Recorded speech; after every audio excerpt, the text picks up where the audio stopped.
Hi friends, మేమైతే ఇవాళ morning 5కి అయితే స్టార్ట్ అయ్యామండి.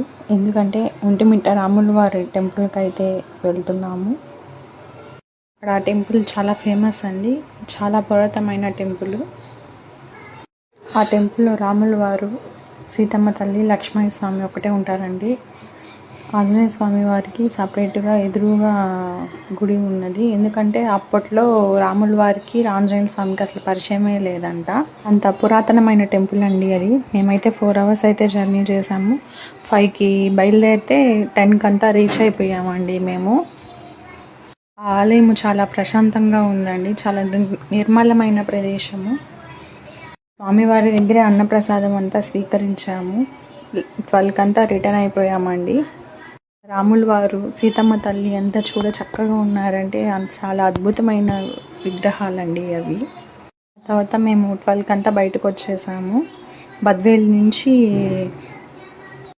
బ్రహ్మం గారి మఠం కూడా వెళ్ళామండి. బ్రహ్మం గారి మఠం కూడా దర్శించుకొని అక్కడ పక్కనే ఉన్న 4 kilometers ఈశ్వరీదేవి అమ్మవారిని దర్శించుకున్నామండి. అక్కడ అమ్మవారు 14 years ధ్యానంలోనే ఉన్నారంట అప్పట్లో. అప్పుడు అమ్మవారు అక్కడ ఉన్నారు, ఆ గృహంలో ధ్యానం చేస్తున్నారని ప్రజలెవరికి తెలియదంట. అక్కడ ఆవుల్ని కాచే కాపరి ఒకరోజు అమ్మవారిని దర్శించుకొని ప్రజలందరికీ వెళ్ళి చెప్పారు. అప్పుడు అప్పటి నుంచి అమ్మవారిని ఒక దేవతగా పూజించారు అక్కడ. తర్వాత అమ్మవారు కాలబ్రహ్మం గారి మఠంలోనే ఉండేవారు. 100 సంవత్సరాలు ఆమె జీవించారు. ఆ తర్వాత ఆమె సజీవ సమాధి అయ్యారు అక్కడేను. ఆమె ఎవరో కాదండి, కాలబ్రహ్మం గారి మనవరాలు, 2వ కొడుకు వాళ్ళ కూతురంట. ముందు చూస్తున్నారు కదా, ఆ గృహలో ఉంటారు ఆ అమ్మవారు. అంతా చీకటిగా ఉంటుందండి ఆ గృహ. కొండ మధ్యలో ఒక గృహలో ధ్యానం చేసేవారంట. 14 years అలాగే ఉన్నారు.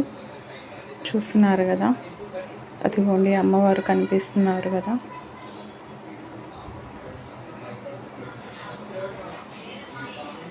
అయితే వెళ్ళినప్పుడు అమ్మవారిని ఖచ్చితంగా అయితే దర్శనం చేసుకోండి. మీరు కోరుకున్న కోరికలు ఏదైనా కానీ అమ్మవారు తీరుస్తారంట.